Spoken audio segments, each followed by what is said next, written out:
Oh, yeah. Hey, everybody. Welcome back to another episode of The Real PLC. Hey, I'm letting you know, Real PLC, often imitated, but never duplicated. Lots of people try to be us, but they can't do it the way we do. And I'm telling you right now, we got another banger in the building today. Listen up, folks. Ladies and gentlemen, there's a reason why we got Queen Bee playing.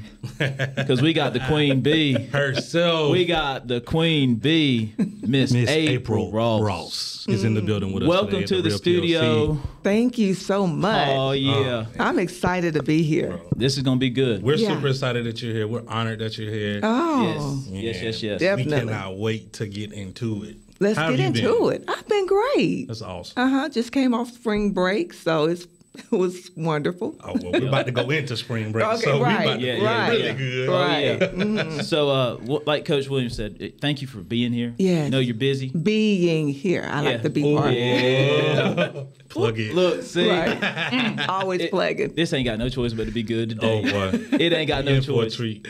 So, we kind of talking off air, but it's scripted, just a chance for you to share your platform, share your story. Yes.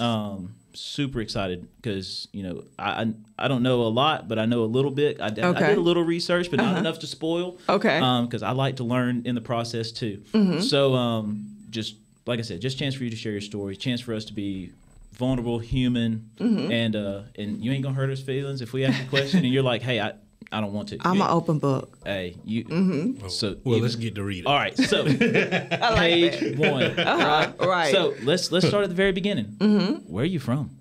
LaGrange, Georgia. Hey, born and raised in LaGrange. A lot of people think I'm from Huntsville, Birmingham, but born right here in LaGrange, Georgia, where we call behind the hill over there. Behind the hill. Yeah. So where exactly in LaGrange? Lee's Crossing area. You know where Ethel Kite? Yeah. Over there in that area. Gotcha. Homegrown. Went to Troup High School. Graduated from Troup High School. It was Troup Junior back in the day, but went to what is now Ethel Kite. But it was Troup Junior High School. Troup Junior High. Yeah. Okay. I can halfway high five. My dad graduated from Troup. Oh, okay. You can halfway? Halfway high five. Yeah. So I'm a Tiger. Okay. Yeah. Class of 1990. Yeah. Yeah. Gotcha. Okay. Gotcha. Yo. Okay. So homegrown. So yes. You said so. What was it like growing up in LaGrange, Georgia, for you? It was great for me. I mean, I enjoyed, playing with my childhood friends, which some of us are still friends now, and.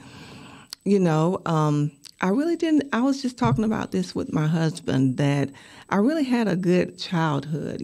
I know that we weren't rich or anything, but, now hindsight looking back, I just know that I had hardworking parents that really, instilled in us a good faith foundation and just really, going to church, going to school, trying to make the right decisions and the right choices. Oh, yeah. Yeah, very important.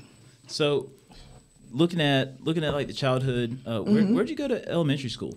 Elementary school, I went to Tatum, I went to Center School, then Troup Junior High School, then on to Troup High School. Okay. Yeah. So let's tell a story. So. What kind of student were you in elementary school? Not good student. Academically, I'm not gonna lie. I'm a C student. I'm really not an AB student. A little BC, but not A. But I was able to kind of wiggle my way around. Get with the kind of smart kids. And learn my way and. Then, they helped me kind of, study a little hard, cheat a little bit. But I made it through. Oh, yeah. Luckily, yeah. So what subject did you find yourself kind of being drawn to, even early? Even early, none. I'm not gonna lie. I can't, I hear people say, well, I remember my first grade teacher. I don't remember any of my teachers. Only one. Her name is Miss Cagle, I believe. I think she was at Troup High School, though, at the time. But I found myself in that particular class that really kind of she was like a drama teacher. Gotcha. And I was really gosh, this lady can act, But I would read, in the class and everything, but really just not focused on education that much until I got to high school. I just was the kind of student, I'm gonna do what y'all tell me to do, and move on to the next subject. Right. Gotcha. Yeah. Right. So what was school's not the thing for you? Is it like just friends? Is it some other hobby that you have going on at home? What is it? What are you? I was really a tomboy. Okay. I like to play football. I really went to the principal when we were at Troup Junior High School and asked why girls can't play football. I really was one of those kind of tomboyish. I played basketball. I was in the band too. Okay. Hey, me okay. too. You were too? I was. I played the clarinet. What did you play? I played the trumpet. Okay. Yep. I loved the clarinet. I loved being in the band and going on the different trips and everything. So I got involved in that when I was in 6th grade. Gotcha. Really enjoyed it. Yeah. So did you do, like, through middle school, you did band? Like, did you do band in high school too? I did band in high school. Did you do marching band? Did marching band. I was Yes. Troup High So Tiger we talking marching about a band. section leader? No. Listen, sir. No, sir, cut it out. I was nobody's section leader. I was there for the concession stand and the play during the morning. Oh, no. To get out the house, that kind of deal. I told That's you, okay. That's I was okay. brought up in a church home, so okay. getting out with the band was everything. Yeah. Yeah. He said section leader. No, sir. He only said that because he knows my story. Okay. Nobody's section leader. Look, No. I was band nerd to the extreme. Oh, you are? Oh yeah, I did band from like 6th grade all the way to like high school. Are you serious? Oh yeah, I did. Like, it's always funny like talking to these high school guys and they're just like, you didn't play football? I'm like, no, no, not at all. It's like bro, like halftime was my game time. Like I loved that. Like you were ready for the grass. Oh, like I was just ready. I was ready to get after it. Like I wanted to perform, man. Like Really? I loved it. The thrill of like you only get Of the lights and like everything. you get one go to put out like a perfect show. Right. Like and there are no redos. Dude, Right. That fires me up. And all the practicing though in the sun, I didn't like that. Oh, I loved it. I You loved did it. over the summer? Oh, I loved it. Oh, you camp. did? Band camp? I would do it all over again. Really? You give me 4 years of high school, I'd do 4 years of marching band all over again. Band nerd. Okay. Oh yeah, with To the pride. extreme. With pride. With pride. Yeah. So you get to high school, and you said that you just kind of like, as far as like class goes. I was going through the motion. I was about to say like, what was kind of the switch? Like, was there anything, or were you just trying to get out? I was just trying to get out. And I tell you what the switch was. I was on the phone, the landline phone. Right, Y'all right. had one of those? Yep. Yeah. One night with a friend, and we were getting ready to graduate. We was in our 12th grade year, and he had a full scholarship for football. And he was like, gosh, what are you going to do? And I said, oh, I'm going to work in the mill. Right. That's what he said. Whoa. And I was proud of it, too. And he was like, you're going to work in the mill? And it was like, my dad worked at Milligan for years, for like 37 years. And so working in the mill, that's all I knew. Right. Yeah. He brought home a good paycheck. So I'm like, if he can do it, I can do it. And then he said, you're too good for that. And I said, oh, I'm not too good to work in anybody's mill. And he said, no, you got more to offer. And I honestly did not know what that meant. But a light bulb went off. Right. And it really struck my attention. I was like, when you hear in elementary school, what do you want to be when you grow up? I was at my 12th grade year and did not know what that was. And when he said that, I'm like, I do not know what I want to be. I have no clue. I have no desire of what I want to be. Was that scary for you? That was, because then I started to think, oh, well, she's going to college. I heard such and such is going to college, and, but nobody ever said, what do you want to do? Yeah. So honestly, I only did what my parents taught me to do. And I can just vividly remember that night, I got on my knees and I just literally prayed and said, God, what do you want me to be? Ooh. And I knew that my parents made me, but he created me.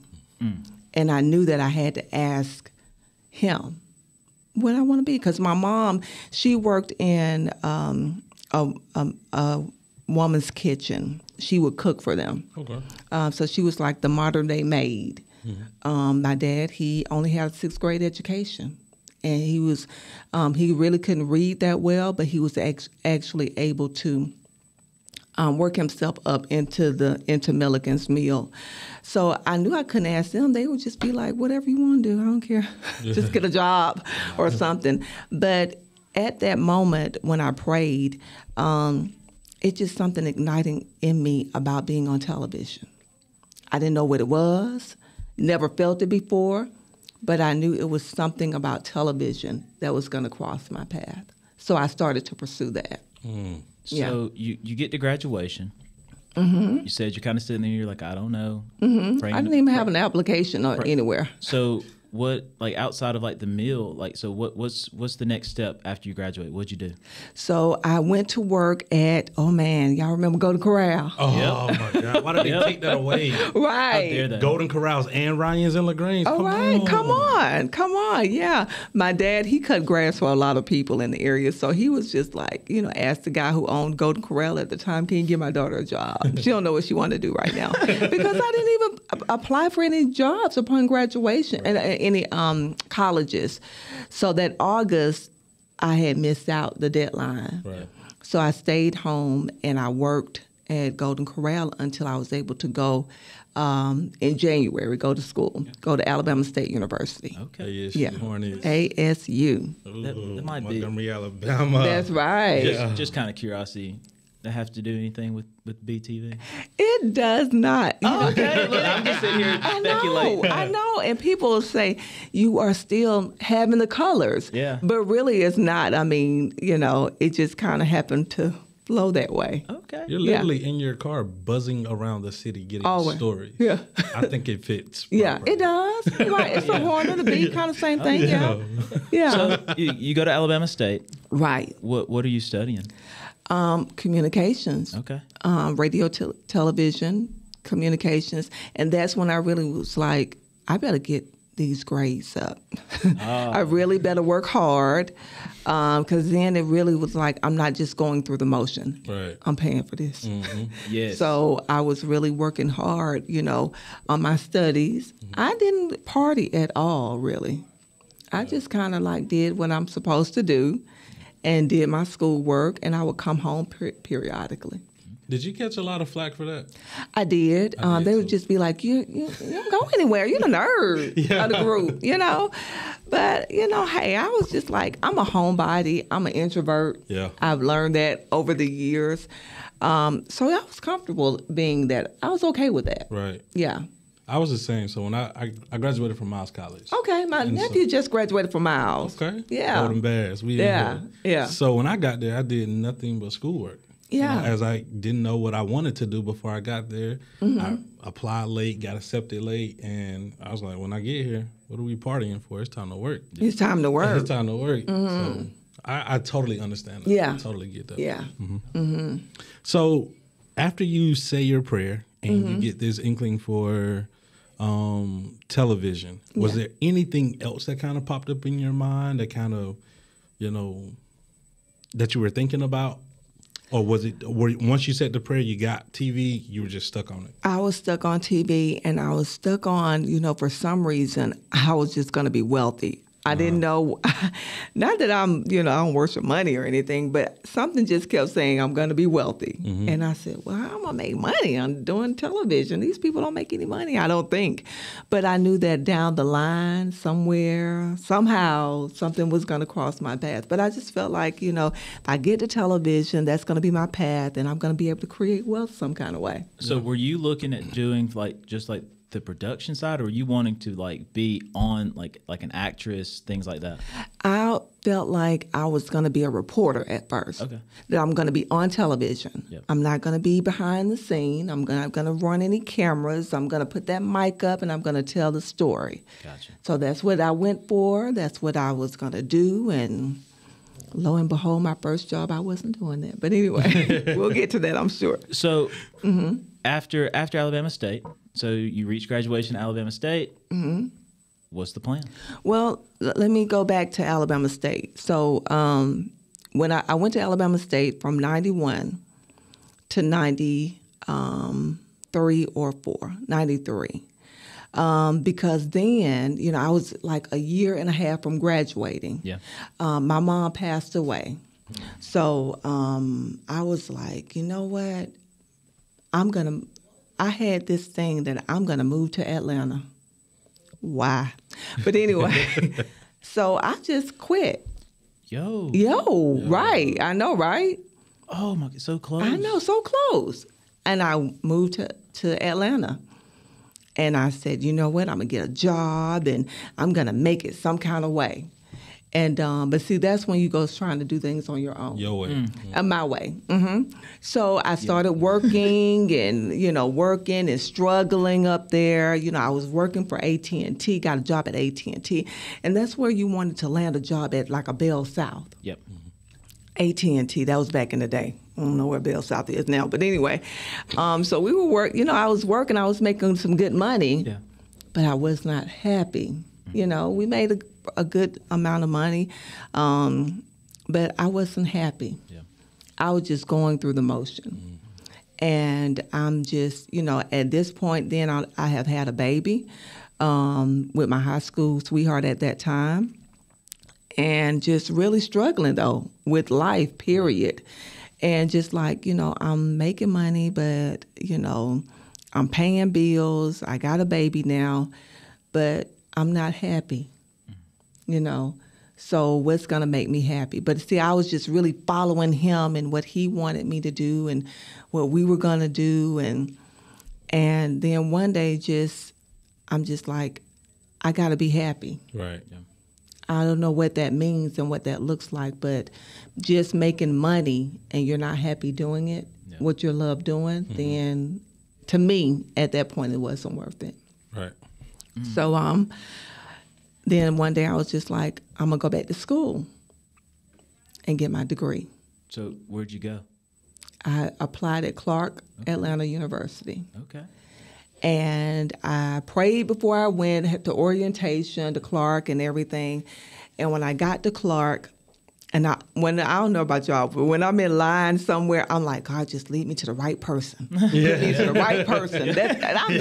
I'm just like that. I'm just like, God, let me talk to the right person. You know, they had a line of people. Understanding. I know it, right? You know, and especially when you're dealing with HBCU. Love them, but, you know. So got in line, and this lady, she was looking over my thing, and she said, baby, why you didn't say at Alabama State? And I said, huh? I'm trying to apply at Clark, you know. Yeah. I'm trying to do this orientation at your school, you know. Yeah. And she was like, you had a year and a half to go. She said, you don't need to be here. What you do is you go, she started packing up my stuff. You go apply back at Alabama State, and you finish there because it's going to take you 2.5 years to do this here. Ooh. This don't make any sense. And I'm not going to let you do that. You ran into the right one. I ran into the right one. When I left, I was like, I live in Atlanta now. What are you talking about, lady? I cannot go back to Alabama State. I got a baby. Yeah. I can't do this. But I got back, and then so my cousin, out of the blue, she lived in Atlanta.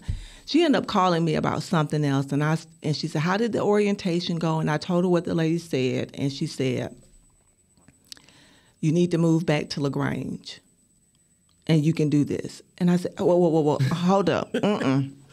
Do you Atlanta to LaGrange ain't the move? Oh, ain't the move. No. What are you talking about? Moving back to LaGrange? I left for a reason. Yeah. There you go. Now you feel me? Yeah. And she was like, okay, it's going to be all right, you know? And I was like, you are hurting my feelings. I don't want to move back there. And she said, no, we're going to help you. And what you can do is and I said, I got Jakari now, which was my son. And she was like, I know that. So what you're going to do is you're going to commute from LaGrange to Montgomery. Ooh. That's what I said. Yo.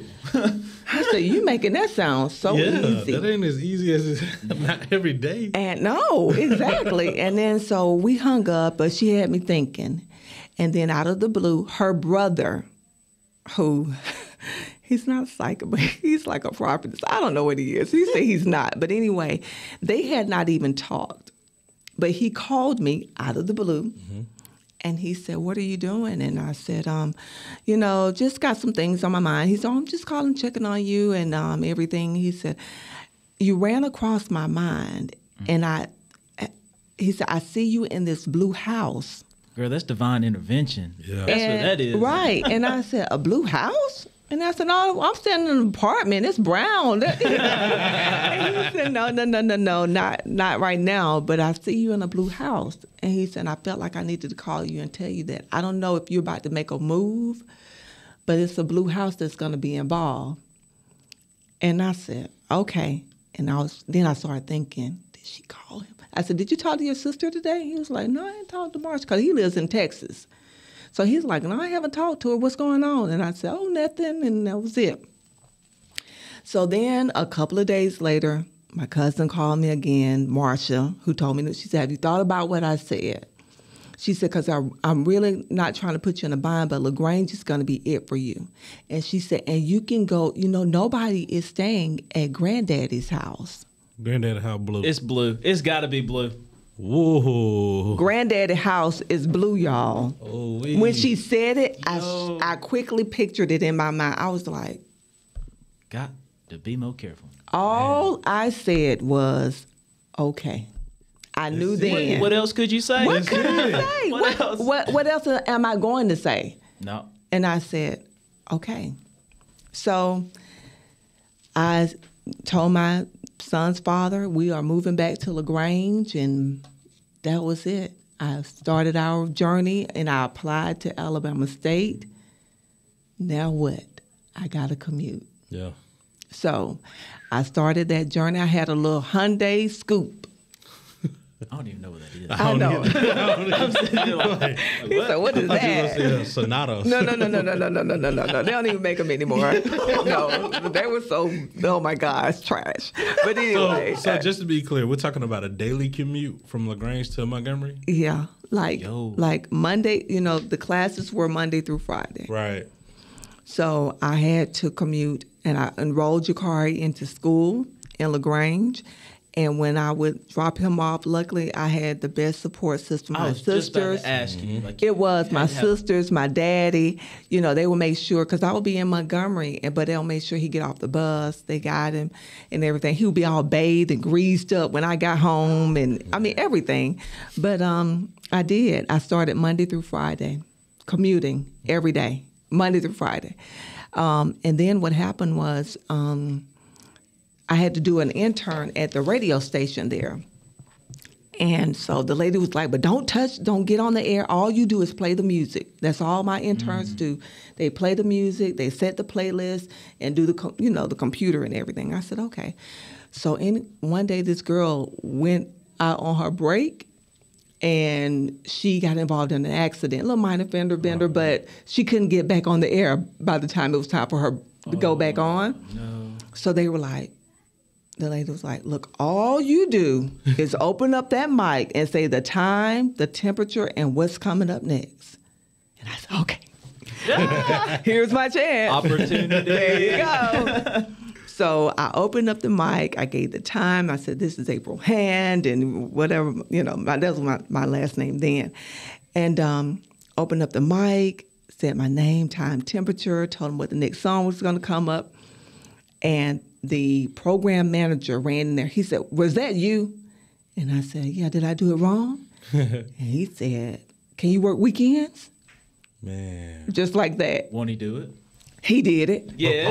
Pause now. Because she still got a baby. And life back in This LaGrange is true. now. In LaGrange. So we still going. Let go. Still going. Let go. So now so he was like, we got an opening on the weekend.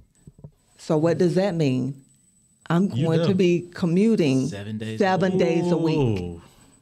He ain't gonna put you in that for no reason, though. No, he ain't. So then, obviously. Right. So 7 days a week, I'm commuting. That's an hour and 15-minute drive one way. Mm-hmm.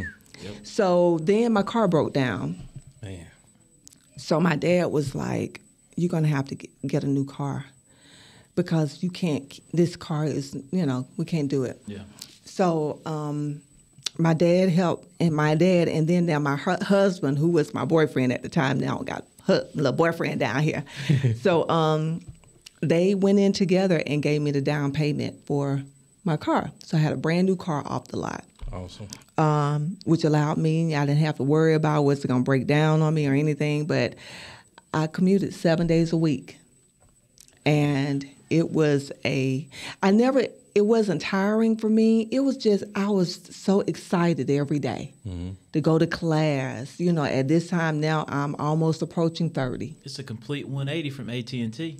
What? Yeah. Complete 180. Holy Complete. cow. Yeah.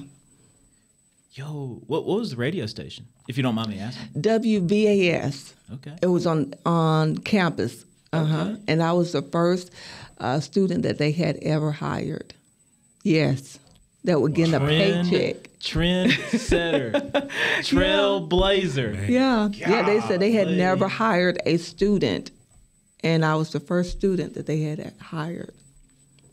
That's Yeah. amazing. Ooh. So can you talk to us about maybe I'll call it a struggle, because I'm sure there were some days, albeit maybe they're not horrible, but some days weren't as good as other days. What kept you going? What kept me going was because then I knew after I left AT&T and I was back on course of being on television, whatever that was going to look like, that I knew that I didn't have the money because I couldn't work. I was commuting so much. I was on the road so much. So, but I did have, the little part-time job with the radio station, and it just became, trying to pay bills at granddaddy's house and everything. But for some reason, somehow, some way, God always provided. So were you were interning Monday through Friday and then working part-time on the weekends? I was still going to college. She was in school. I was in school. Classes at this point. Yeah, I was in classes, taking a full load. Yeah, and working on the weekend. Man. Yeah. So that in itself was, when I graduated and my cousins came to my graduation and they all met in LaGrange and we all drove to Montgomery together, they were like, you wanted this bad. Yeah. This was just an hour trip for us and we were tired. We were just like, she rode this road every day, And I didn't even look at it like that. I was just like, I'm on my path. Yeah. It never seemed tired to me, So I just had to put it in my mindset that I'm working towards my goal. Yeah. That makes me think of. What's that? That makes me think about what Mr. Brandon Brooks said in our interview. He was like, everyone wants the end goal. Yeah, but they don't want to put that work in. But he was talking about. He said that he was talking about this prisoner, and he had to clean the bathrooms, and he found this New Testament Bible, just like the little small one. He said he was reading it, and he's cleaning the bathrooms as he's reading it, and eventually, he revolutionizes everything. And talking about everyone wants the end goal, but they're not willing to do the crap to get there. Ooh, Yeah. that is so true. Yeah, so that is so true. So I'm sitting there, I'm sitting here, and the entire time you've been telling your story, I'm like, you want the goal so bad. You don't care what crap gets in the way. You are willing to whatever it takes to get there. Yeah. And I think that's the difference in people who are okay Yeah. and people who are great. Right. Is what are you willing to sacrifice to be great? A lot of sacrificing. A little discomfort in a drive, that ain't nothing if you really want it bad enough. If you want it. How bad do you want How it, bad though? do you want it? Yeah. Yeah. That'll preach. Come on now, you did. You did. Lord. So what's the plan after Alabama State? After Alabama State, then I applied and I got my first job on air as the midday host, April Hand, inside the Divas Den. That was my radio name. And at Davis Broadcasting, they own Foxy 105 in Columbus. Okay. They gave me my first opportunity. And what happened was the guy was in LaGrange doing a remote. And I heard him on the radio. And that's when you had a tape. Y'all know what a tape is? Cassette tape? The cassette Okay. tape. Yeah. I don't know, y'all might be young. But anyway, I had my demo tape. And I ran it to where he was. And I said, I heard you on the radio and I want to give you my tape. And he said, okay, I'll listen to it. And he did, because he called me. And I went in for the interview and I got the job. Yo. Just that easy. Yeah. Yeah. So that was the first job. And then after that, since I was in Columbus, another commute, because I was still living in LaGrange. Right. So I was working at the radio station, and then I got a job at the TV station, WRBL. Yeah. So now I said, here is my on air. Yeah. Yeah. Right? That I prayed for, right? Yes. That's it. That I was going to be on television. Well, I got. Right. And then when I got there, and they were like, okay, well, we don't have anything, but you can run the camera. Oof. Run the camera. Okay. This is what I said. This is my chance. Foot in the door? Foot in the door. And everybody came in, So the camera operators, I met all of them. They had on their sweats. They were like, it's cold in here. Because I had to work at, I did the 6 o'clock newscast. So that means I had to be there at 5 a.m. in the morning. So I had to get up at 3 in LaGrange to get there on time. And they were like, it's cold in the studio, just wear some sweats. You can bring your blanket, and I would be like, bring a blanket. So I would do the 6 o'clock, the 6 o'clock in the morning show, and then the 6 o'clock in the evening show. Because at noon, I couldn't do the noon because I was on air, on radio. Right. Gotcha. So went in. But every morning, I came in my 3-piece suit with my heels on. Oh, yeah. And I was like, the guy was like, why are you wearing that? Ain't nobody going to see you. I said, I didn't come stay with your job. I'm going to get their job. Yeah. I was about to say, in the back of your mind, are you sitting there thinking about being on the radio at Alabama State? Yeah. And old girl I'm gets like, Vanderbilt? yeah, right. It's just a matter. It's just a matter of time. Yeah, what? It's not if, it's when. When? Yeah. Be Are you ready. kidding? Be ready. Yeah. Be dressed for the part, Right. So every day I would show up like that. And Teresa Whitaker, who is the anchor still today at Channel 3, one day I had to ask, they were like, you open up the mic and ask for a mic check. And I said, mic check, Teresa Whitaker. And she was like, who is that? And they were like, oh, she want to know who you are? Mm-hmm. And I said, I'm April. And then, so she said, can you come in the studio? And I went in there. And then, so she saw how I was dressed. And she was like, wow. I mean, she said, first what caught my attention, your voice. Because she didn't see me. It's a wall up. Yeah. So all she could do was hear me. And she said, so I wanted to see who that was because your voice is so captivating. And I said, okay. She said, well, what do you do? And I said, they got me on sound today. And she said, yeah, but you're dressed really nice. She said, what's your goal here? And I told her that I had a degree. And she said, okay. She said, well, during but she did the 6 o'clock news and she did the 11 o'clock. Okay. She said, so when we're done with the 6:30 news, I'm going to mentor you. Oh, She didn't even take her lunch. She would mentor me. She would help me have me to write stories, read them. She would take me in the studio, sit at the desk, and do mock newscasts with me. Took a lot of time with me. And then one day she told me, she said, a job is about to come available. A reporter has left. You need to apply. She said, now I can't say anything, but you need to apply. So I said, okay, here I am, y'all. Big time, my chance. I had worked hard. I had studied. I got my degree. I've been there for at that moment, I think 8 months. They knew me. So I went in there with the news director, did the audition and all of that. And then he said, April, you need to stay behind the camera. what? That's what I said. Dang, I went from here to Right. That didn't match, did it? No, not at all. That didn't go Stop together. playing with my emotions. What now?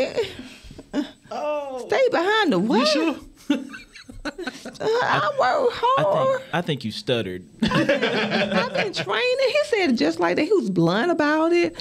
He was like, well, maybe you should be working with Miss Teresa a little bit longer and come back and apply it some other time. Thought process. That was it. Wait a minute, my daughter on the phone. Hold on, y'all. Man, I'm about to call you back. Hold on, y'all. Oh, I think she hung up.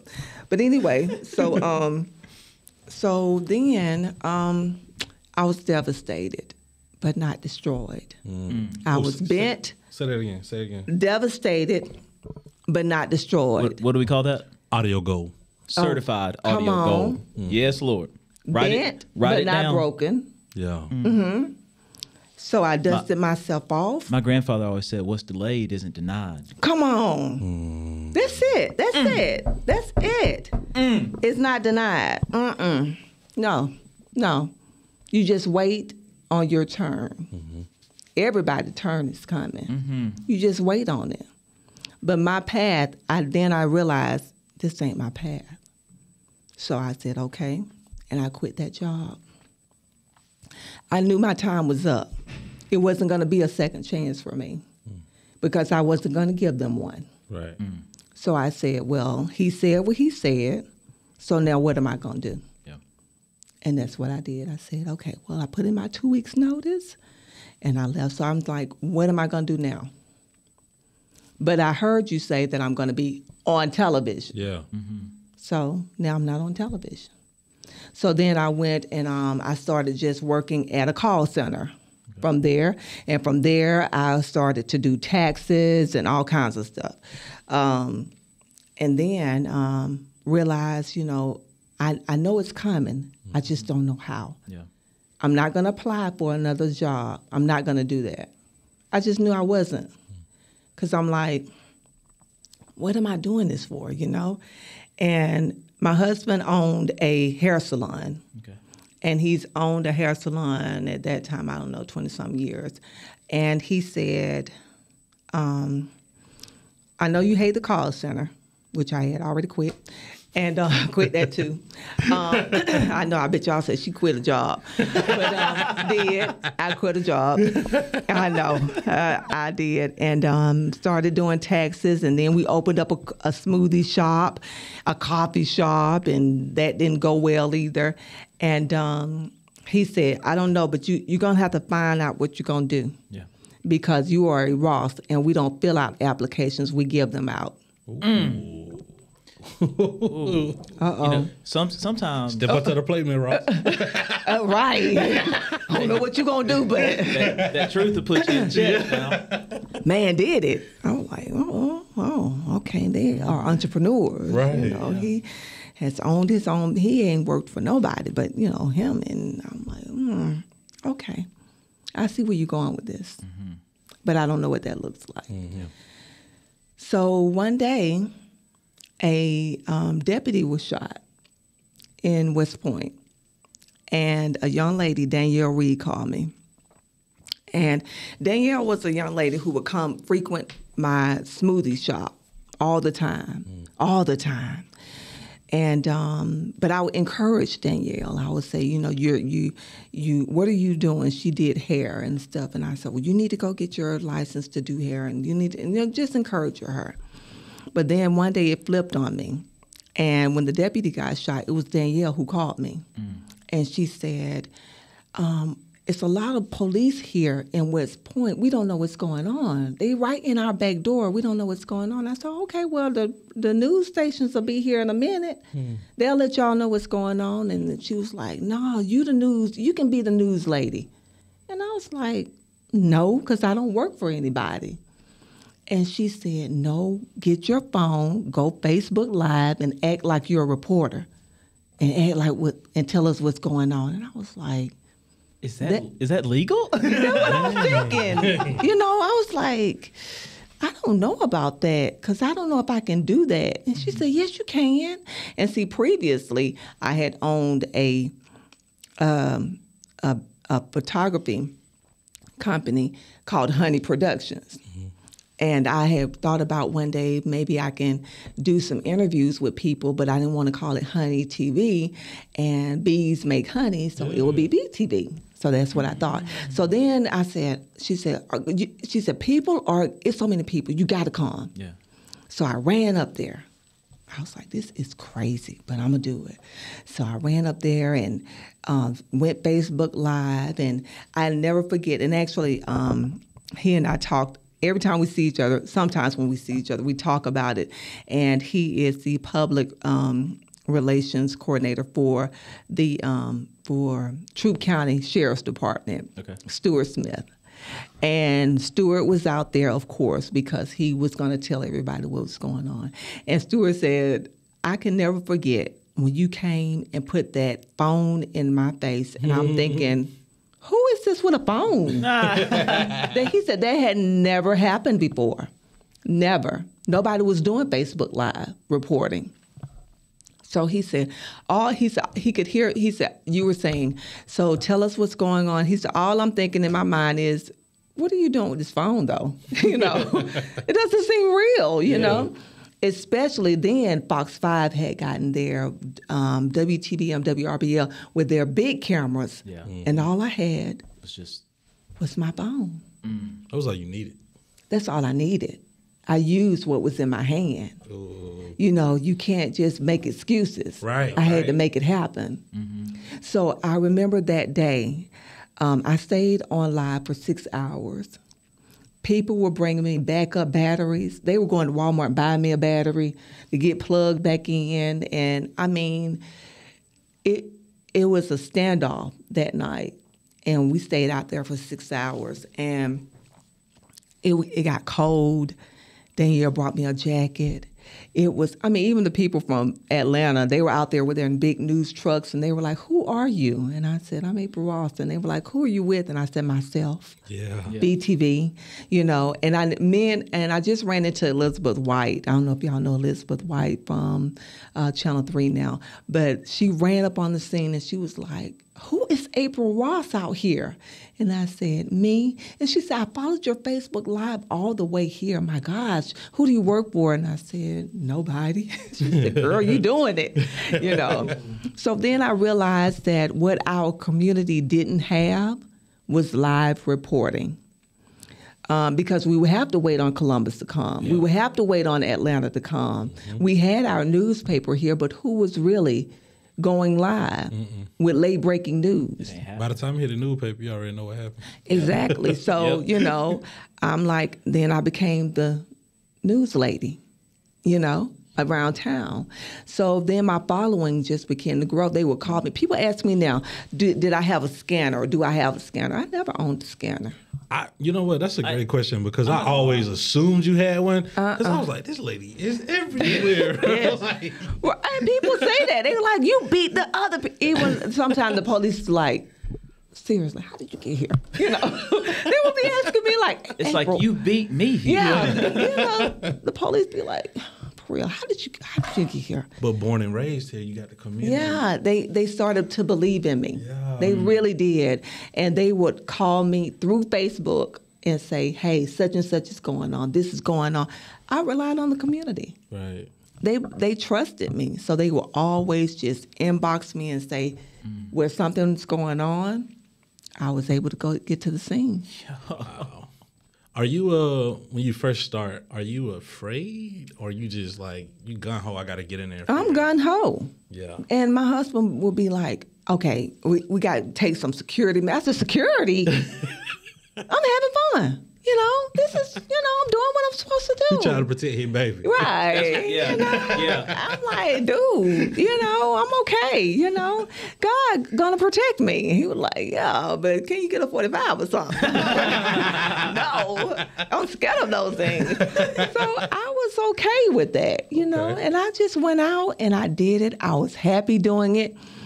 And it was fun for me, you know, not fun in a sense, but just knowing that I was able to get the information out to the people, something new, and that they trusted me. Right. And I never looked at the likes and shares. A lot of my friends would send and say, oh my gosh, look at the shares you got. And I'm like, I ain't even paid attention to that. I ain't doing it for that. I ain't doing it for that. I'm just doing it to be, you know, making sure that I get accurate information out there. And it was fun for me at the time, you know, until my husband was like, you know, you're doing a great job. I said, thank you. And he said, but you ain't making no money. That's what I said. What do you mean? And he said, this is not making any money. So how long do you think this is going to go on? And I said, I don't know. But I always come with them I know, tough questions. Huh? Right. The question that I don't like. But the question you need to hear. Right. And, we stay in Lynette. So he was like, because the city of Lynette don't want to hear, hey, April's having fun, so we're not going to pay y'all this month. He said, so you got to bring in a check. Yeah. I was like, okay. And so I did not know how this could make me money. I never thought about it because I was simply, really loving what I was doing. Right. And what was that light bulb moment where you're like, this is how I make money? Oh, it came to me because my husband was like, after weeks gone by, he hounded me about, have you thought about it? Have you thought about it? I'm like, no. And I hadn't. I wasn't even thinking about it, really. You still out here reporting. Right. Man, I got shooting to go to. That's what I was like. And he was like, So I said, so one day we were riding, and I never forget. And he said, look, I don't want to do this, but I'm going to have to. This is an ultimatum. Ooh. Right. He said, you either bring in $1,200, this is the low end, $1,200 a month, or you are going to have to fill out an application and go work at Kia, the plant. Hello. I didn't say anything. I was quiet. And I just started praying under my breath, and I said, Lord, you're going to have to get him. That's what I said. Lord, you got to get him. Because if this is what you want me to do, you got to get him and make this work. Mm-hmm. So 2 days later, this guy called me. He was following me, following me on Facebook. And he said, hey, my name is Sean Mitchell. And I said, okay. And he said, I work at Kia, the dealership. I said, okay. And he said, look, I'm trying to sell these 3 cars. I need your help. And I said, what you want me to do? And he said, I want you to come up here and go Facebook Live. I'm going to pay you. Tell me what you charge for that. And I said, well, $1,200. My crazy self, I should have had you as my manager. I said, pay me? And he said, yeah, it's advertisement. He said, look, I'm trying to be salesman of the month. I need these 3 cars sold by the end of the week. And I feel like you can do it. And I said, okay. So I got up there, he said, how much you gonna charge me? And I said, I don't know, $75. Right. So anyway, come on. I know. So he was like, bet, let's go, let's do it. So he lined up the 3 cars, and I went Facebook Live and telling everybody these are the cars and this, that, and got my $75. I left. And about 9:30 that night, he called me. He said, look, I'm calling you, but I hate to disrespect your house calling you this late, but the 3 cars are sold. I said, what? You just did this interview in the same day. The same day. And by 9:30, they were all sold. $75. He give you a cut. Real PLC. Right. So that's what I'm thinking. Right. He should have been giving me a cut. He should have been, but he didn't. But guess what he did though? He said, "Look, my GM wants to see you in the morning." I said, "What happened?" And he said, "No, he really wants to see you, but you need to be coming with a contract." I said, "A contract?" And he said, "Yeah, just go in there and listen to what he got to say, and then you come up with what your price is." And I said, "What?" So I listened to him, and he said, "Look, people were coming in here yesterday. I had never heard of you before." He said, "But when they were walking through the door, they kept saying, 'I saw it on BeeTV. I saw it on BeeTV. Never seen advertisement like that before." And he said, "This is what we need, X, Y, Z." He told me what they needed. And he said, "I just need you to write out me a proposal of what that looks like." And so you remember them $1,200? I doubled that. Yeah. Okay. Yes. So I had a contract. So instead of working for Kia, the plant, I had a contract from Kia, the dealership. Yes. Right. That's when God is bigger. You know what I'm saying? That's when he's bigger than what you want, you know? So, he said, I'll take that and double it. Exactly. That's what he said. That's what he said. So I went on from there. So then that's when the light bulb went on. Advertisement. So several people started to call then. Restaurants would call and say, hey, we want you to come. And I would be, you know how you had live remotes back in the day? So that's what I was doing. Going there and showing their food and saying, coming here and watching and stuff. I remember one guy in Casita, his business was so slow. I went in there and did the Facebook Live for him. And y'all ain't going to tell y'all no lie. People started coming right then. Ooh. And, I'm finishing up the live because it lasts about 20 minutes. But people started to come, real quick. And I was like, oh, So they started so I got finished doing the live. And then I just thought, like, people were really coming in to the point where they were standing around. The girl couldn't even handle them in the front. I said, oh, my God. So you can see the frustration now on the people's faces. They're like, when are we going to be seated and this and that and stuff? Because it was only one girl in the front, the cooks in the back, one waitress. Oh, wow. So I was like, I created him a problem, which is good for him, but you don't want then people to be like, I don't came here and, Yeah. So what I did was, y'all, I went and put on a hairnet and I worked for 3 hours. Servant leadership. God. Wow. I did. Yeah, I said, I cannot, all I could think of, I cannot let him fail. Yeah. And he was like, he kept looking, he said, oh, I'm so embarrassed. You got on the hairnet and you don't work here. And I said, I don't want to see you fail. People were getting agitated. You were trying to do what, and I didn't. That's just how I am. I mean, but he sold out all his food. Yeah. Yeah. Dickie's, who just opened, they opened, I did their grand opening. Yeah. White Road. At White Road, right. The PR lady called me and she said, we're going to have a grand opening. The guy was like, we've opened 16 of these and this and that. And, somebody said, call you. And you're the lady around here and this and that. And I said, okay. And so she was like, we're going to prepare for, our 3-day grand opening. Okay. And so we're going to have our food and this and that. So I said, okay, what time y'all going to get started? She was like 11 o'clock. I said, oh, okay. So I went Facebook Live. By 2 o'clock, they were calling saying, can you take that down? Because we have no more food. Wow. None. But what a great problem to have. Right. She said, no. We've opened 16 of these, and this has never happened.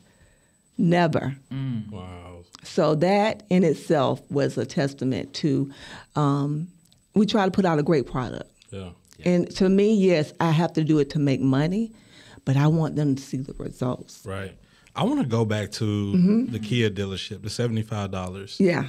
And I think sometimes as humans, like, we got that ultimatum from hubby saying, hey, we need at least $1,200. And you could have easily went in there trying to highball the situation. Right. And highballed yourself out of all of these opportunities that came. So I would have highballed you out of it.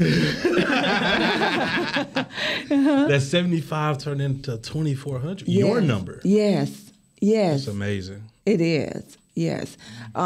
Because, and honestly, in everything that I've done thus far, I have not looked at the money. I looked at God. And I knew that he was going to provide whatever I needed. And I don't want to do anything for money either, because all money ain't good money for me. Not for my brand, not for what I believe in. I've been offered some good money, but I'm just like, my integrity got to be intact with everything that I do. Right. And I don't want to ever have my integrity, compromised for a few dollars. Yep. So I didn't worry about the money. The money has come, and it's gotten me to where now, coming from this cell phone to own a TV station. Right. Let's talk about that because you've been trailblazer. You've been trailblazing. On fire. And I'm just gonna be real. Be real. I just want you to humble brag for a second. Humble brag. I like that. You're the first. Yes. Let the people know. I am. Let them know. And you know what, my friends, they say I'm too humble, but it's nothing really to brag about. But it's just, you know, I am the first Black woman in the state of Georgia to own a television station. You're talking to two history teachers right here. Oh, really? That is huge. Look, That's huge. you can't fake That those. is huge. You can't fake those. It is. You know, like, yeah, I didn't set out to do that, of course, but you know. But when you're doing things the right way, Yeah. Come on. I'm a crier. Oh. But when you're doing things the right way, and you're not worried about results, you're just worried about putting a good product out, like you said. Yeah. It ain't got a choice but to be great, cuz. That's it. It ain't got a choice. It ain't got a choice. Oh, It ain't got a choice. You know, I mean, God almighty.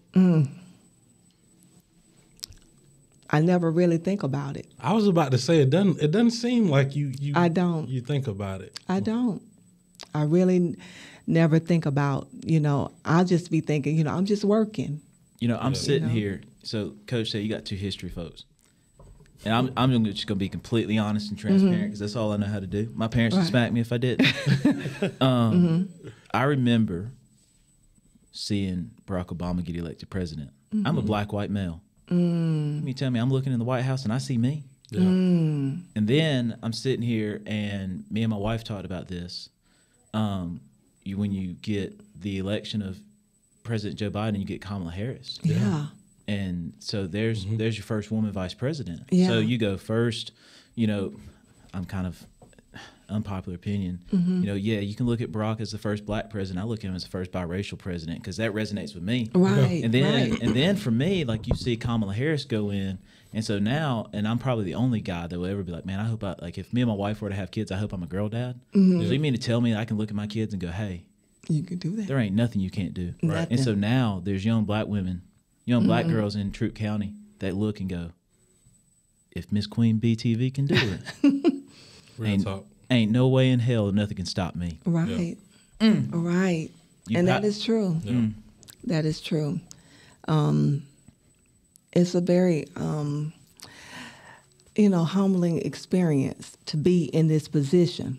You know, I often look at my dad. You know, my dad right now, he's bedridden. He's 87. He's bedridden. And like every Friday, like tonight and through Saturday, that's my shift. He's at home. He can't feed himself. He can't do anything. And but we make sure, me and my sisters make sure his request was he wanted to be at home. And for the last 6 years, I go there every Friday night. I leave my home. I stay there from Friday to Sunday. It's a challenge, but it's worth it for me. And I can remember early on that when we started this journey, we knew that it's going to be hard for us as sisters to do this, and especially for me because I owned my own station. And one night I was getting ready. I had shot 3 shows and packing my bags at my house and saying, Lord, I'm just so tired. I really just want to stay at home. And I don't feel like going and staying, you know, at home at Dad's house. And then when I get there, I got to clean him. I got to change him. I got to feed him. Because he don't have a sense of time, so he don't know what time it is. You know, you get there, he's like, I'm ready to eat. I'm like, it's time to go to bed, you know. But I was on my way, and I never forget how God arrested me in that car. Because my dad was a lawn care man. He worked at Billiken, but his side hustle, his business was he cut grass for different people. One of the people he cut grass for was Peter Mallory. Peter Mallory was the first owner of TV 33. He started TV 33. And God reminded me that your daddy labored for that man to store up that station for you. I got all the energy that day. I said, never. When my daddy with a 6th grade education was cutting that man's grass and saying, yes, sir, no, sir, I appreciate you paying me. It just reminded me of the sacrifice he made so that I, his daughter, the grass cutting man daughter, owns that TV station that man started. That's what I'm grateful for. Yes. Ooh, We got to start. We need to put a box of Kleenex in here. God dang. That is huge. Yeah. So you never forget and you never know why. You know, my daddy, like I said, he can read a little bit, but he was a praying man. He's a praying man. But when God showed me that, and I knew, you know, you the grass cut man daughter, and now you own this man's station that your daddy don't work for. This man. And who could have foresaw that? Who would even guess that? ain't but one. You know, Ain't the but. only one that Ain't but. And that's why he had to show me. Yeah. So that I would be grateful and always be reminded that he ordered my steps. He was planning this all along. So the labor that my daddy did, now I'm laboring for him, and I don't mind doing it.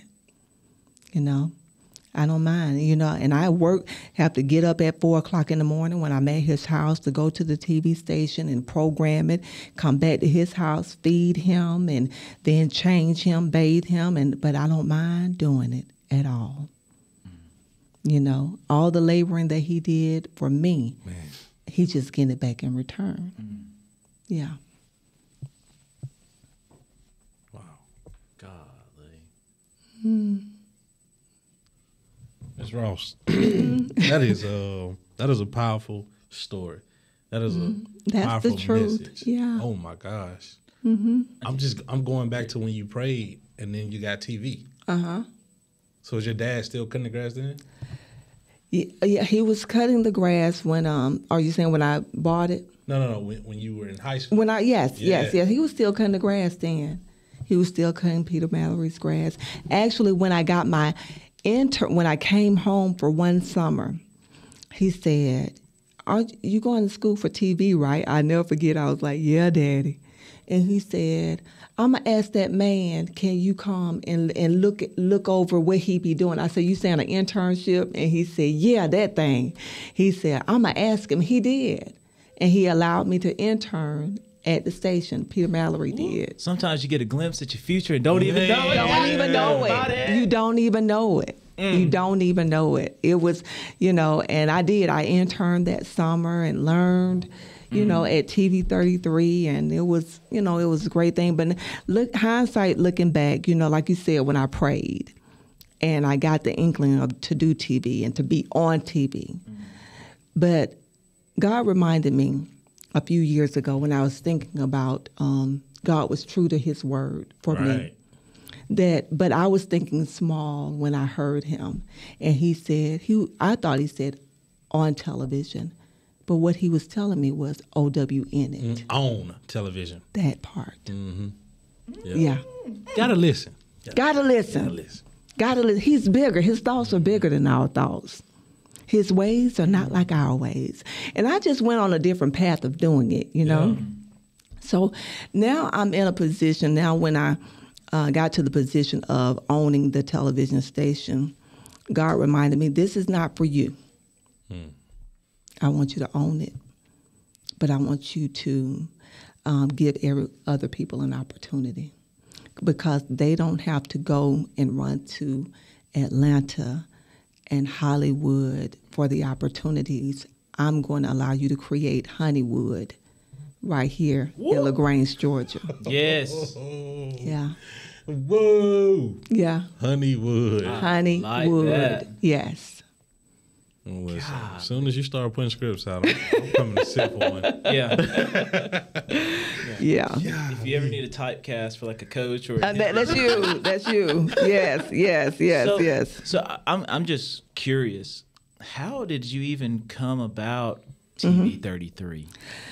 That was another story in itself. Because I mean, we all grew up watching TV 33. Right. Yeah. I know, right?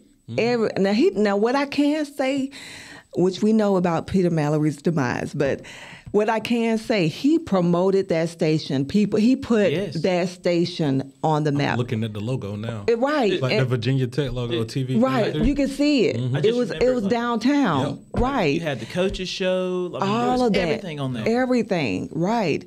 And what happened was, of course, now I'm doing BeeTV with my cell phone. Yeah. I'm around town, running around doing it. And the guy, Kerry, who bought the station from Peter Mallory, because, of course, Peter went off to, we already know. And now this guy, Kerry, from the Valley area, he purchased it. Yeah. And Kerry bought the station. So the lady was, who was doing his morning show, she wasn't going to be there for 3 days. So he knew me from doing what I was doing in town. He said, hey, can you come fill in? What's her name is not going to be here for 3 days. I said, sure. So I filled in. I know what you're going to say. Here comes my husband again. He was watching the show when I went, and we went off the air, and he said, hey, that show that you were doing this morning, it was really good. Y'all doing a good job hitting there. He said, how many more days you got? I said, just one more. So then when I did it again that next day, and when I got home, and then he said, you should call him and ask him, do he want to sell it? Mm-hmm. And I said, we ain't got that kind of money. You done lost your mind. He said, but we got that kind of God. Whoa. Yes, he did. He said it just like that. And I said, okay. So I called Kerry, and I said, do you want to sell it? And he started to cry on the phone. You know what they say about faith? Without works. Come on. All right. Come on. And so he began to cry. And he said, that's something that I haven't even told my wife. And he said, why did you ask me that? I said, well, my husband told me to ask you. I don't know. I didn't know. Yeah. I'm like, oh, Lord, this man's going to go off on me. And then I said, I don't know. And he said, I've been secretly holding that for 2 years. He said, I just know that it costs so much. And now how am I going to get out of this? And he said, let's talk. So we did. And we went to negotiating. So he had his asking price for the station. And then he threw a boomerang in there, a monkey wrench. And he said, okay, I know what I want for the asking price, which was basically assuming his loan. Yeah. And but he wanted to walk away with $100,000 in his pocket. Ooh. Man, you barely gonna get this station from under you, And my husband, we were sitting at like a table like this. It was his wife and him and me and my husband. But they were talking, and they were going back and forth. I mean, it was hot in there. And my husband was like, well, we'll settle on $75,000, but if the bank say no, I don't know how you gonna get it. Yeah. And he said, because we already paying, trying to get the station, and now you want this? So, of course, we called the bank, and they said, Did they laugh? We even do that. So my husband got in that car that night after they went through the negotiating table, and he said, my husband said, look, I do hair, I don't do TV. He said, did you hear that man in there? What he wanted? And I said, yeah. He said, but you were not saying a word. And I told him, I said, let me tell you something. I was talking. I was talking to God. I said, because when Kerry leaves that table, he's going to walk away with zero. Yeah. That's what he's going to walk away with. He's going to be glad that he got his loan paid for. That's what he's going to walk away with. Yeah. So that's all I know. And he said, were you in the same meeting? Did you? So 2 days later, Kerry called me, and he said, the deal is off. I'm not going to sell it anymore. And I said, okay. But I knew what he was doing. He was going to shop it around. And that was fine with me. Because at that moment, when I said I wanted it, I knew my name was on it. Right. I knew that God was going to bless me with it. Some way, somehow, he was going to do it. So I didn't worry about it. I didn't get anxious about it. I didn't get in a haste about it. I waited. 6 months later, well, what happened was we went to a church service, y'all. I got to tell y'all about this church service because this was crazy. So I'm at this church service. So don't nobody know about this about the TV station, but us four, right? So after Carrie tells me that I'm not going to get it and all this and that, I had to go film at a church that's not my church. It was another church. So they hired me to come film their night service. They got this big preacher coming in from Atlanta. Everybody know him. The church was packed, right? So, but it was storming that night, right? So they done did all the praise and worship. They done took up the money. The man still ain't got there. They were like, y'all know it's raining real hard. We want him to get here safely and this and that. And I'm like, oh, where he coming? Yeah. You know, I got to go, you know? But, you know, I love the Lord, so I'm ready for this little word that the man going to bring and stuff. So anyway, the man comes in. They bring him in from the, cause now all we doing is waiting on him. Yeah. So he comes in, I mean, with his raincoat on. I mean, they literally taking the raincoat off of him. It was storming. And he comes and he said, I'm so sorry that I held y'all up, but are y'all ready for a word? Cause now it's on you. Yeah. And we ain't doing no more singing. No song out. So he gets up there and he starts preaching. And then by midways of his preaching, he said, wait, I got to stop. And he sat there and he said, January, February, March, but is there somebody named April? I said, I'm in the balcony with my little camera, and I'm like, you know, and I'm like, what? So the usher next to me, she said, go ahead, call your name. No. I said, wait a minute. So then he said, no, is it anybody named April in here? And then so the people at the bottom start pointing in the top. And then he said, whoever April is, God is about to blow your business up. Just like that. What? I was crying so hard, y'all. My children were little at the time. They were like, Mama, you turned into a monster. We didn't know what was going on with you. I was crying so bad, you know. So after the service, I went in there and I told the pastor of that church, I said, can I meet him? And he said, sure. And then so I said, you called my name. And he said, I didn't call your name. God called your name. You must be April. And I said, yeah. And he said, let me tell you, he said, I feel like I need to tell you this story of this lady who was trying to, this is what he said, of this lady who was trying to purchase a business. I know, I would look at you like that. He said, he said, let me pray with you first. He prayed with me, and that's when he said, I feel like I need to tell you a story about a lady who's trying to purchase this business. She didn't have the money for it, but she had the God for it. God, feel my dad. He said... That joke was on three-way when you and your husband were talking. I'm telling you. And he said, but what happened was God began to make it hard for the seller. And he had to humble himself and come back and give it to her the way she wanted it. He said, I don't know what that means to you, but I feel like everything. I had it. I wasn't saying nothing but... Are you in my phone? That's what I was saying. Yeah. So anyway, God. I waited, but I remembered what that pastor was saying. Yeah. 6 months later, Kerry called me out the blue. He said, are you still interested in the station? And I said, it depends on what you're talking about. And he said, I want zero. No money. Zero. He said, it's been so hard for me. When he said that, he said, they are about to take this station from me, and I need it sold. Wow. I knew then. Confirmation.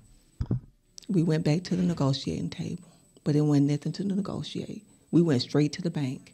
So then the bank called me in, and they said, we got to talk, Miss Ross. The guy, he said, I don't know you.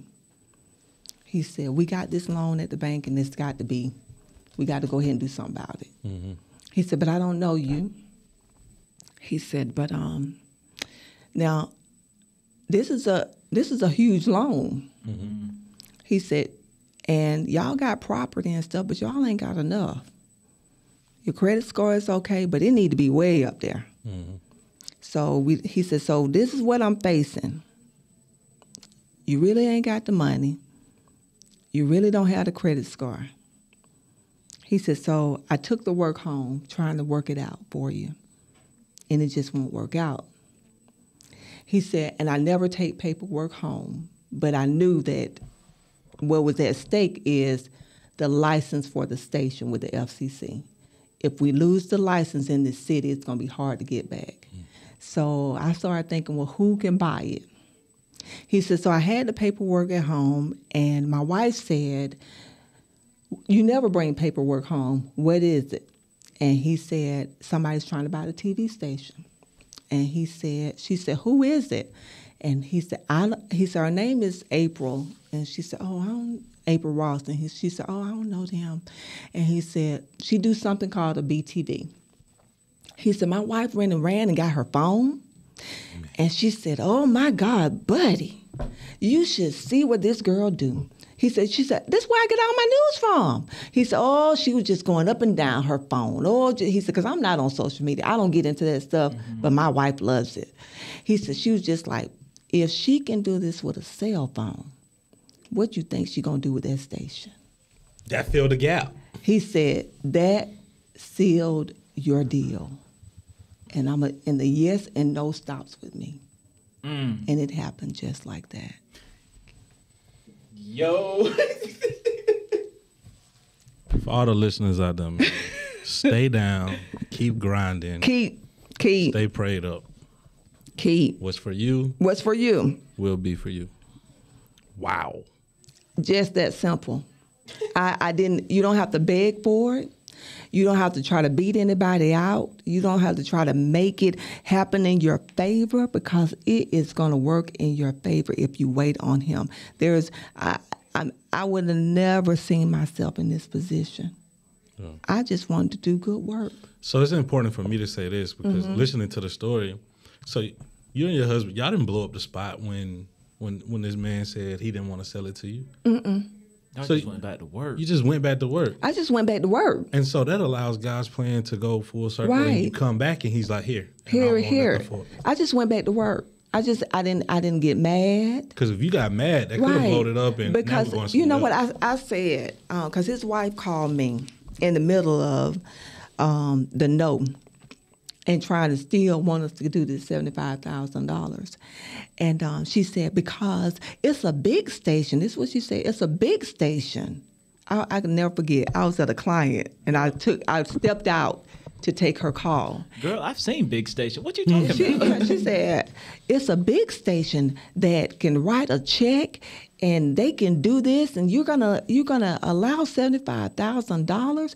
I said, I don't care if it's Oprah and Tyler putting their money together. If they write the check, it ain't gonna be no good, because my name is on it. Yeah. Do you understand me? So ain't no money gonna make me move. Right. God will. I said, so you better be very careful how you talking to me right now. That's what I told her. I said, because all I know is that you should be worried about on your end, because my end covered. Right. That's what I said. Because I wasn't caring about who had the check, who had the bigger check than me. Right. And she was right. WLTZ, they wanted it. And they were about to make a move on it. But then they got bought out. Don't play with my God. You covered. Come on. What? Covered. That part. Wow. Look, I'm gonna say this on the air. Okay. Because I feel like there's so much more we could talk about. Episode 2 coming. I'm just gonna let you know. And we normally only do this towards the end. Yeah. But you got an open invite whenever you're ready. Oh, thank y'all. Like I think out of everyone we've talked to, obviously you always got an open invite. You end up with it. but you make me speechless. Oh no. And I want to let you know. Making Coach Reed speechless is a tough gig. It's a tough gig. It's a tough gig. And you did it with little effort. Little effort. Yeah. You just told your story. I just told the story. So, because I respect your time. That's okay. And we're on our planning period. Oh, uh-oh. So, I got a few little kind of fun questions. Sure. They're kind of heavy hitters, but that's they're kind fine. of fun. That's fine. And we can talk about it off air. I'd love to just keep diving into your story because it's phenomenal. Because I know there's so much more. So, little hard hitter questions for you. Okay. Little fun. I'm good. If you can go back in time to a moment where you're probably the most impressionable, you just need that little bit of encouragement. And you get to talk to that version of you. Do you tell them who you are? And then what knowledge bomb do you drop on them? Tough times don't last, tough people do. That's the knowledge. Okay. I got that from Beyonce's mother.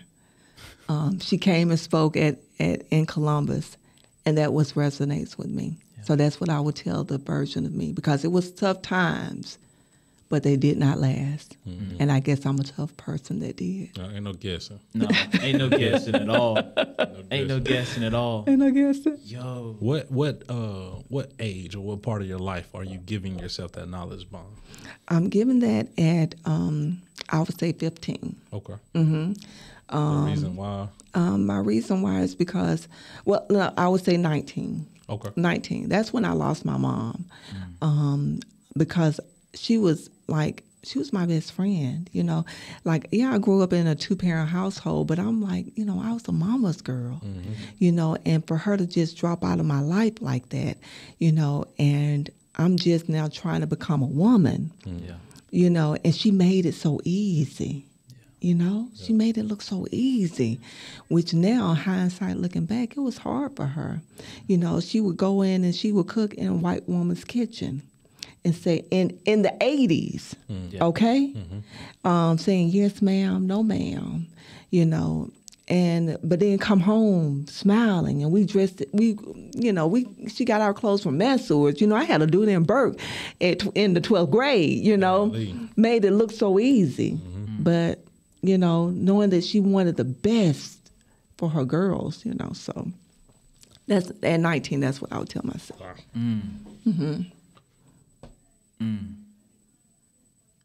Lord, all right. Before I get emotional again, people look at me and they think, oh, he's a big guy. I'm a big teddy bear. I am. You're a teddy bear? I am. Okay. I am. So, second question. Okay. So, you finally reach a day where you're like, you know what?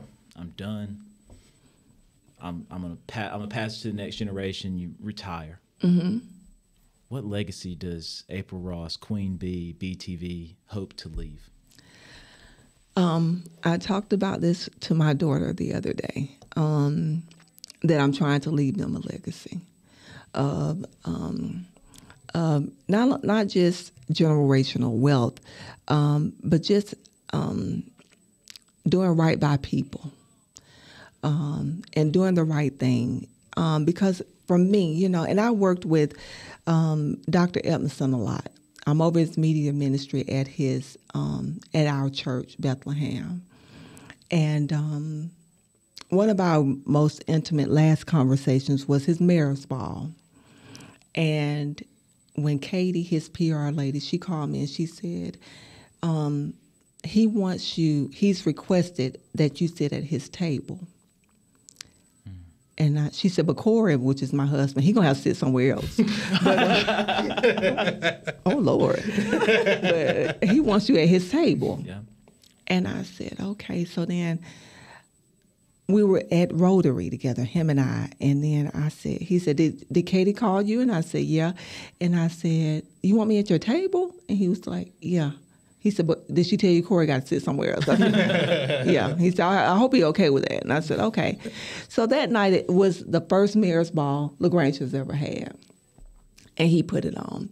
And it got me thinking about my legacy. But that night, it was me, Charlton Askew, and 3 other people who were at the table with him. And I'm just trying to figure out, how do I fit in this, you know, why am I at the table? So with me being a reporter, I want to know. So I asked him, I leaned over, and when people would come, he would introduce us and this and that. I said, why did you have me to sit at your table? I need to know that. And he said, It was 196 years in LaGrange that I am at the head of the table. And now that I'm at the head of the table, it's important that I let these people in this community know who I support. So I had to bring you to the table. Now, when you get to the head of your table, whatever that looks like, you make sure that you reach back and bring somebody to your table.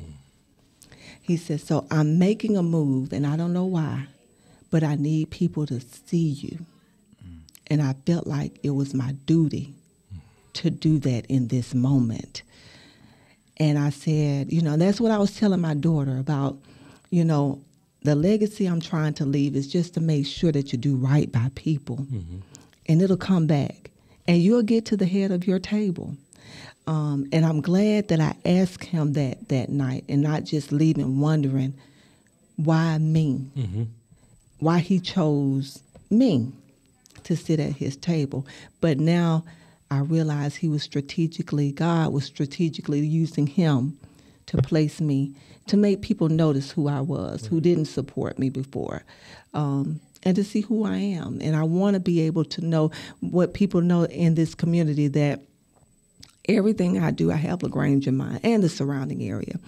And that if we, no matter what side of the track we're on, that we're all one person, one people. We just need to just work toward getting along with each other and doing right by each other. I think that's important. Desmond Tutu said, my humanity's wrapped up in yours. Right. Right. God almighty. Yeah. Look, I'm humbled. I'm honored. Thank you for sharing your phenomenal story and vulnerability and just being human with us. Oh, yeah. I keep it 100. I think it's a little bit more than 100. We're going to go throw another zero on the field. And I'm going to tell you, if there's anything that, you know, and I'm going to put Coach Graham on, if there's anything that we here at Callaway Media can do to help, if there's anything, don't hesitate to ask us. Oh, I know. I don't know what we can do, but hey, Miss Graham, no, I'll call her in a minute. But I call one of her students, so she knows. Real will always recognize real. Always. And you're real. Certified. Thank you. He said certified. And the amount of certified audio gold that was dropped right here is sweet like honey. Ooh. You did that, bro. You did that. Hey, look. I like that. Hey, sweet like honey. There you go. Look, I have no words. I'm telling you right now, if the listeners don't get anything from this, they just chose ignorance. They did. And like I said, anytime, you're welcome here. Thank y'all. And so thank you for everything you do. Yes. Thank you for everything you're going to do. Thank you for your motivation. Yes. Oh. Because I needed it. You needed it? I needed it. I needed it. I'm speechless. I had no idea I was going to come here and get this. Really? I'm with you. No idea. Yeah. Thank you. I'm just a girl from behind the hill, went to Troup High School. I'm just, This is the Friday before spring break, and I wish I could be here. 5 hours. Yeah. Really? Talking like this is amazing. Yeah. Like, this is what I love to do. No. This is what I love to do. Good. And Coach Williams originally didn't even want to be. No, I didn't. I did. Won't he do it? Won't he do it? Won't he will? Put us together. Belk, Really? back to Callaway. Belk Now we here. working.